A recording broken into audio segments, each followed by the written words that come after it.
Alright, do you want to start this or should I? You can. Okay, it's fine. That means you're starting the show on Monday. Yeah. Cool, so we're doing something absolutely different here. I like to call it radio meets virtual reality. And just to describe what I'm seeing right now, so Arabile is with us in a virtual reality setting, and he is wearing a very cool avatar costume. It kind of looks like the Power Rangers. And we've got Aaron Frank from Singularity University. And of course, Mick Mann, who is director of Man-Made Media. You guys may remember him. We had him on the show a few weeks ago, and he was doing our entrepreneurship interview. So we're going to be talking virtual reality, and there's no other better space to have that conversation than in a virtual reality setting. Arabile? Yep. Tash, we didn't get to speak about what you look like in this Yes, virtual tell me what I reality look like, space. because I can't see myself. Yourself. You literally look like yourself. You literally look like you're half robot, half human at the moment. That is so awesome. Yeah, good call. Gents, let's perhaps start, just talking about getting into the space. Is this the new way to then meet people? I mean, we've always had, things like Skype or whatever, but this seems like the new way to get an interactive sort of conversation going with somebody, even across the world, even. Frank? Yeah, so this is, I would say that it really depends on the type of atmosphere you're trying to create. I think there's a certain things that using a virtual space like this provides benefits for. For example, the fact that we're all standing here in a circle, there's, some of the elements of social norms like personal space, how far we are from one another, that you can replicate when you create a three-dimensional space like this, that you'd never be able to have that on Skype. But of course, there are some drawbacks. I can't see your facial features as easily as if we were on a Skype call. So it just depends, what kinds of atmosphere you're trying to create. And I think over time, we will start to see spaces like this start to become incredibly valuable. And from what I think is quite incredible is that, just to let you know, Aaron is not with us here in the room. The three of us here are sitting in a boardroom while Aaron is in the Netherlands, in Amsterdam. So this could never be possible to have this type of immersive engagement. Quite interesting, right? The fact that we can all feel, I feel as if I'm standing next to you, actually sharing the same physical space, even though we're on two completely different continents. That's pretty incredible. Yeah. Aaron, perhaps you can give us some background from your knowledge. When did we start seeing virtual reality start to take off beyond video games? Yeah, I think that's a great question, and something that a lot of us that have been tracking the space have been wondering for a long time. I think at the end of the day, it's, I have no idea. I don't claim to have any of those answers. I think one of the critical pieces that will be a requirement, though, is for the fact that today it's very expensive and difficult to access some of the equipment to use virtual reality. The fact that, the group of us here have access to, I imagine most of us are using the Oculus Go, which is a great example of a low-cost device. If we tried to do this even just a single year ago, this probably wouldn't have been possible. Just the equipment would have been too expensive. And so today we have the Oculus Go, which is, again, it's far more available and it's becoming cheaper. But even just this week, there was a major announcement, just only actually 2 days ago. Two days ago, yeah. If you saw this, Mick, it's crazy. So the Facebook just announced a new headset they're calling Oculus Quest, which is slightly more expensive than the Go, but what it'll do is actually introduce a second hand controller. You notice that most of us have our left hand glued to our side, the side of our body. So all of this, to come back to your point, what is requirement is, I think we're going to need a world where the equipment gets far more capable, far more useful, and available at a price point that more people can afford. And I watched that keynote. Mark Zuckerberg gave the opening for the Oculus Quest, and he announced it. It was really incredible. And there he said their goal as Facebook is to get 1 billion people into VR, which is pretty amazing. If you think, imagine 1 billion of us all hanging out in different virtual reality spaces. Yeah. Does it not remove interactive sort of human play though? I mean, that's probably one thing that a lot of people will be asking, saying now we've removed the human element and we're all here sort of actors and different people. Do you think that's the good thing about it, or do you think that that's possibly, the best thing or the worst thing about the elements? Well, I think that there's a combination. You get a varying types of virtual reality.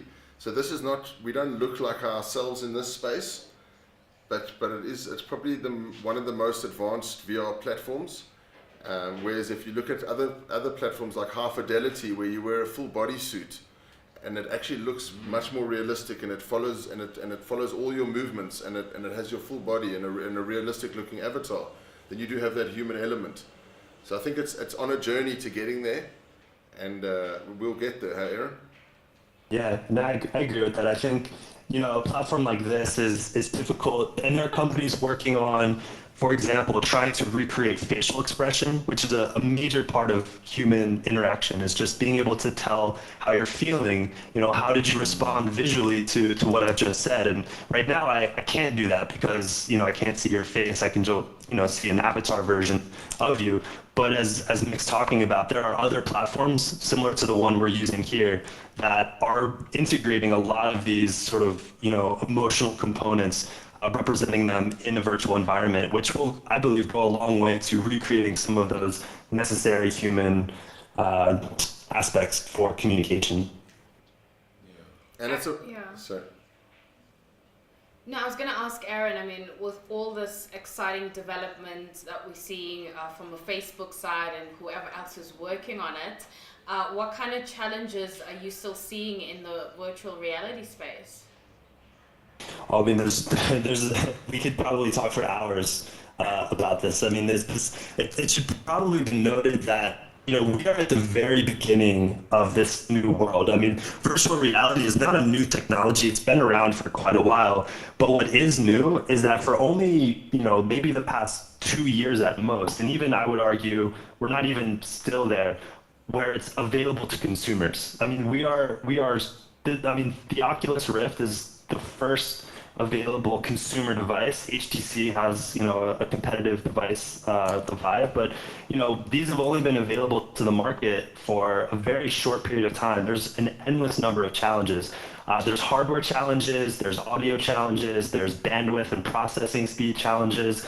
But then beyond just the core technology challenges, there are issues around actually designing virtual experiences that people can actually relate to or use easily. There are interface challenges. There are, there's all kinds of things that will have to be solved. And I think that's what makes the space really exciting right now, is because there's no, this is a quote from Kevin Kelly, is the founder of Wired Magazine. He talks about there's no such thing as an expert in virtual reality today because it's so new and because everyone's at the starting point and we're all starting this, everyone's trying to figure it out at the same time. So yeah, I think there's a lot to be done, but again, it's exciting. And you guys, I mean, you're among the very first people, if you think about it, to even be inside a virtual world. Like, you are at the beginning of this as well.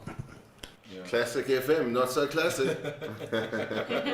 Clearly not. Mick, what do you plan to do this? What do you plan to roll this out? What do you plan to use this for? So we are busy currently developing some education in virtual reality. We with our animation studio and some of our programming capabilities, we're busy building the science curriculum in virtual reality. We're also discussing there are many different applications you can do with virtual reality, and us as producers of content, it's a great new space for us to sort of dive into, because it's so new, as Aaron was saying, and it's such an exciting new place where everyone is learning. So we plan to make a whole bunch of content in virtual reality, do a lot more of these types of meetings and events. We do a lot of events in our business, so this is a new way of doing cross-border international events in a much more cost-effective way. So there's a huge amount of applications, and we're really excited about this. We're going to be having a virtual reality environment at our Singularity U South Africa Summit, which is coming up on the 15th and 16th of October this year, where people will be able to go into Old Space and experience some of the content on a global scale, which is very exciting for us. And the future of virtual reality, I don't know which one of you wants to take it. Either Aaron, let's start off with you. Where do you see it going? Future of virtual reality from your perspective.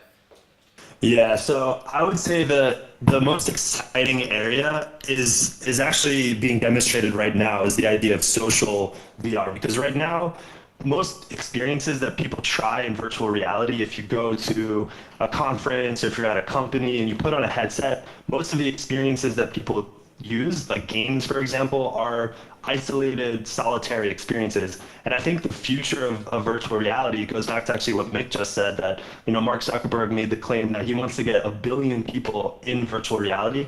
The idea that we're going to be creating entire virtual worlds where people can, put on a headset and actually spend time with other people doing activities is an incredibly exciting aspect. I think if you were to ask me, if in 10 years, hundreds of millions of people around the world are using virtual reality, why is it? I would argue that it's, much in the way we use Skype today. It's to spend time with loved ones who live in another part of the world.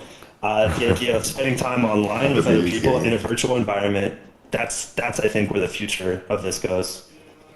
Yeah, certainly sending through a whole lot of emojis here, myself and Mick, eh? So here's the cool part, right? So the listeners might not be able to, see what I'm seeing, but I'm going to try and describe it. So it feels so real that while Aaron is speaking, I can see Arabile look at Aaron and nod as though he is physically in the same room with Aaron in Amsterdam, and he's seeing him, which is so cool. Yeah, we're certainly hoping to get this video and this imagery onto the website so you can see what we looked like as we conducted this interview, exactly where we were in real life and where we were in virtual reality, and just how this conversation was going along as well. Gentlemen, it's been an absolute pleasure. This has been so much fun. I can't wait to actually do this again when, as you say, we get the facial expressions right as well. It's been really, really fun, hey Tash? Yeah, absolutely. Thank you to Aaron Frank, Faculty Principal at Singularity University, and Mick Mann for helping us make this possible, Director at Man-Made Media. Thanks so much, guys. Now you're getting the full hand there. And then just one other cool thing about virtual reality is that there's that property company now that is over $1 billion in value, and they don't actually have any offices. All their meetings take place in virtual reality, and so that's a property company, a real estate company with no real estate of their own to host their employees. The coolest things I've come across. I wrote an article a few weeks ago. So as Mick's pointing out, they have 12,000 employees. They're a publicly traded company valued at over $1 billion. I think their market cap's come down with the market, but at one point it was $1 billion company, and they have employees on probably 4 or 5 continents, and not a single one of their employees goes to a physical office. They have their entire company in a virtual world like this, and it's incredible. I mean, that's amazing. Like Ready Player One stuff, yeah. That's absolutely crazy. Well, we'll definitely get more stuff out of this, that's for sure. Thank you so much, Nick. Thank you so much, guys. Yeah, Thanks so much. Thanks, guys.